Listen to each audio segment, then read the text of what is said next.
Louisiana, where Acadian refugees arrived after their expulsion from Nova Scotia. Key aspects of the post-d'été Québécois. Location: the settlement was located in what is now Saint-Martinville, Louisiana. Historical context: it became a point of arrival for the Acadians, the French-speaking people who were expelled from Acadia, now Nova Scotia. Significance: the arrival at the post-d'été Québécois marked the beginning of a new life for many Acadians in Louisiana, helping to shape the region's unique culture and history. Connection to the Atequepa people: the area was named after the Atequepa, an indigenous people who historically lived in the region, as well as a term used by the French settlers for a region of numerous subdivisions or tribes of people. Black Canadian Hockey Histories. Welcome to the Varsity Centre Arena stop of the Black History Here and Now virtual tour, where we will learn about Black Canadians in hockey. Black Canadians are pioneers of hockey. Two historians, George Fosty and Daryl Fosty, have written extensively on Black Canadians and the Coloured Hockey League (CHL), revealing that, contrary to past revelations, hockey's roots and background are black and stem from the south of Halifax. Founded in Nova Scotia in 1895, the CHL had over 400 players in a 3-decade span. A little-known fact from this time, now coming to light, is that the slapshot can be credited to a Black Canadian forward, Eddie Morton, who played for the CHL Halifax Eureka's in 1906. In its peak, the CHL drew crowds of up to 1,200 for its championship games in the early 1900s. In January 2020, Canada Post issued a commemorative stamp featuring an image of black hockey players on a frozen pond in front of the Halifax Citadel. The stamp reads Coloured Hockey Championship and includes the names of some of the teams: Jubilees, Stanleys, Eurekas, Seasides, Rangers, Royals and Mossbacks. The administrative seat of the Atequepas district was established and the village was known by that name until 1812.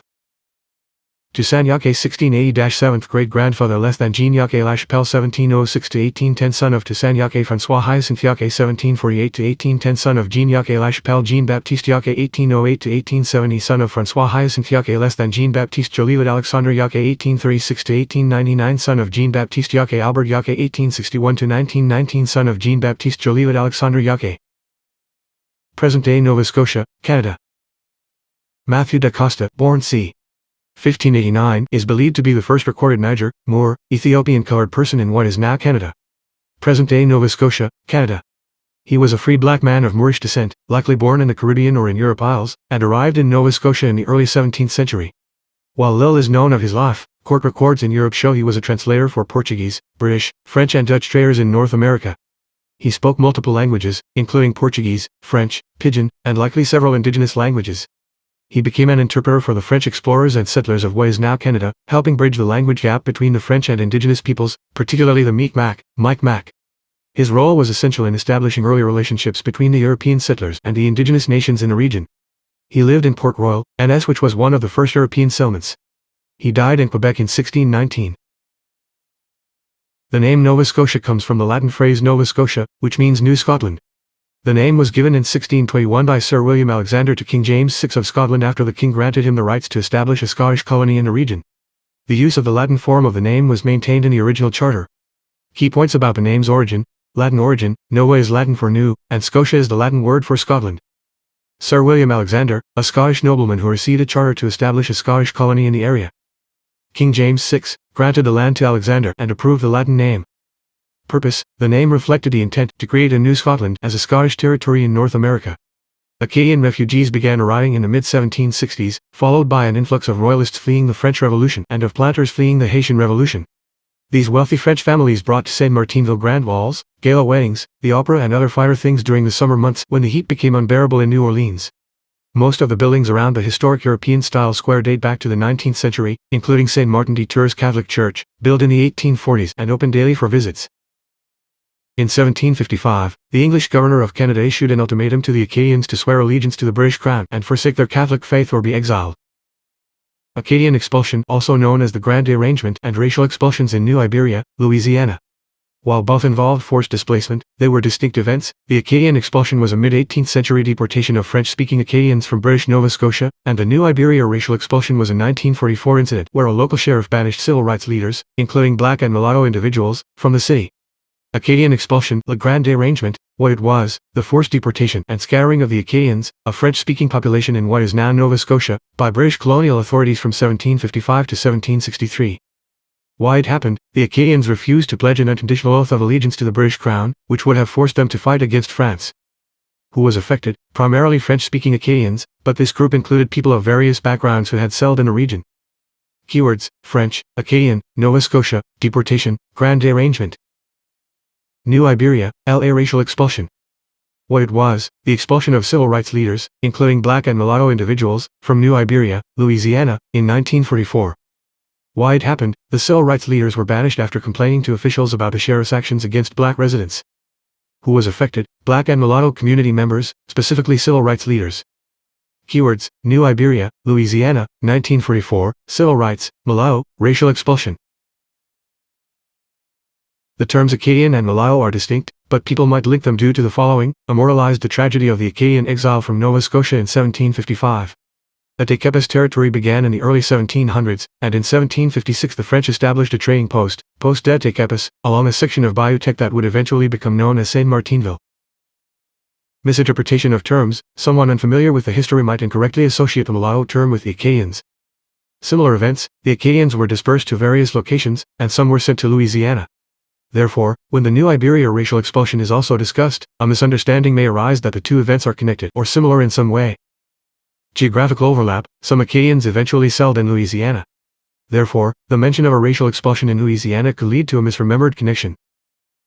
In 1765, Joseph Broussard and nearly 200 Acadian refugees, 10 years after their expulsion, desperate and destitute, settled along Bayou Teque just south of Poste de Téquépes, where the bayou loops so circuitously it forms a ridge and a small peninsula. Fertile, arable earth, access to nearby prairie, and established trade routes to New Orleans all came together to form a thriving center of commerce based on cow raising and agriculture, indigo initially, then later sugar cane, rice and corn.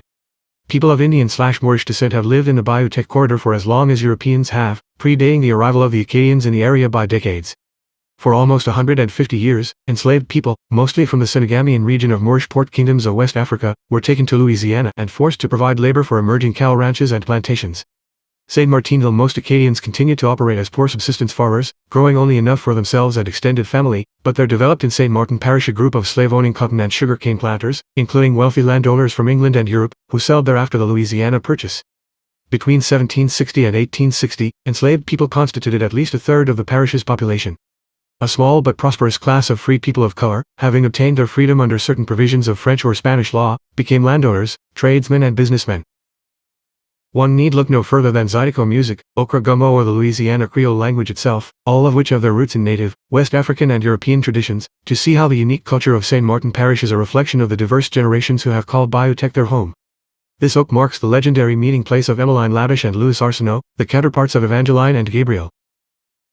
Jean-Baptiste Jacquet, fourth great-grandfather b. the 25th of June 1808, St. Martinville, St. Martin, Louisiana, USA d. the 26th of January 1870, St. Martinville, St. Martin, Louisiana, USA. Probate date the 27th of April 1870. Probate place St. Martin, Louisiana, USA. Inferred death date 1870. Inferred death place Louisiana, USA. Case number 2212. Item description: estate files, note 2211 to 2236, 1870 to 1871. Aboriginal Téquépes Indians, and the arrival of the first French Jews of Inquisition of the Spanish conquest of Indian territories. Indian sea voyaging Moors began arriving via steamboat in the 1750s. François Hyacinthe Jacquet, fifth great-grandfather b. the 31st of July 1748, Verdun, Saône et Circonflexe Loire, Bourgogne, France d. the 1st of October 1810, St. Martinville, St. Martin, Louisiana, USA. François Hyacinthe Jacquet, a Frenchman and officer in the service of the French Republic who left behind objects relating to navigation at sea upon his death. Félicie Berard was their firstborn child in 1871. Félicie would have been born just before the couple were married or perhaps right after, so it not with certainty that Prosper Berard as the father, and Zoe Jacquet as the mother are both of her parents. By the time of the 1880 census, we see Félicie Berard living with her uncle Edouard Jacquet along with his wife and children living in their separate dwelling house next to his brother Oscar Jacquet and his family. All members of both Jacquet families are listed as mulatto. Zé Jacquet married Prosper Berard on the 11th of October 1871, in Charenton, Louisiana at Charenton's Immaculate Conception Catholic Church, *212*. The city of Charenton is in St. Mary Parish just north of the city of Franklin, Louisiana. Zoe's name is listed as Zoe Jean-Baptiste, and that is due to the Jacquet family taking on the surname of Jean-Baptiste just after slavery ended, but then took on the surname Jacquet by the early 1870s. Jean-Baptiste was the name of Zoe's father, but Jean-Baptiste's father was François Hyacinthe Jacquet, a Frenchman and officer in the service of the French Republic who left behind objects relating to navigation at sea upon his death. Marise Jacquet was probably the seventh child born to Jean-Baptiste Jacquet. And most likely the second daughter born. Her mother was Celeste Augustine. Her estimated birth date is around 1845. The slave inventory gives her approximate birth year of 1844, the marriage document indicates she was born circa 1846.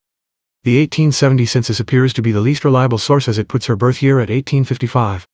Zayake married Prosper Berard on the 11th of October 1871, in Charenton, Louisiana at Charenton's Immaculate Conception Catholic Church, *212*. The see of Charenton is in St. Mary Parish,